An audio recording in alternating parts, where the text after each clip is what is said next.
The US is now averaging 100,000 new COVID-19 infections a day, returning to a milestone last seen during the winter surge in yet another bleak reminder of how quickly the Delta variant has spread through the country. The US was averaging about 11,000 cases a day in late June. Now the number is 107,143.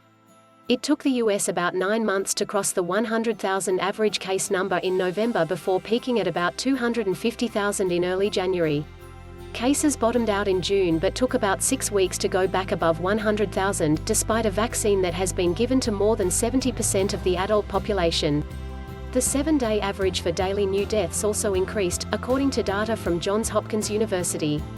It rose over the past 2 weeks from about 270 deaths per day to nearly 500 a day as of Friday.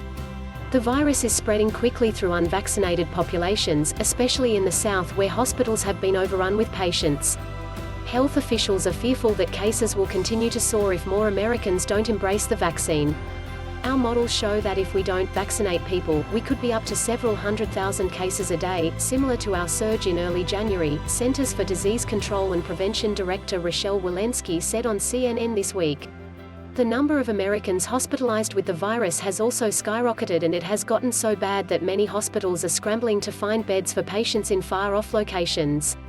Houston officials say the latest wave of COVID-19 cases is pushing the local health care system to nearly a breaking point, resulting in some patients having to be transferred out of the city to get medical care, including one who had to be taken to North Dakota. Dr. David Persse, who is health authority for the Houston Health Department and EMS medical director, said some ambulances were waiting hours to offload patients at Houston area hospitals because no beds were available.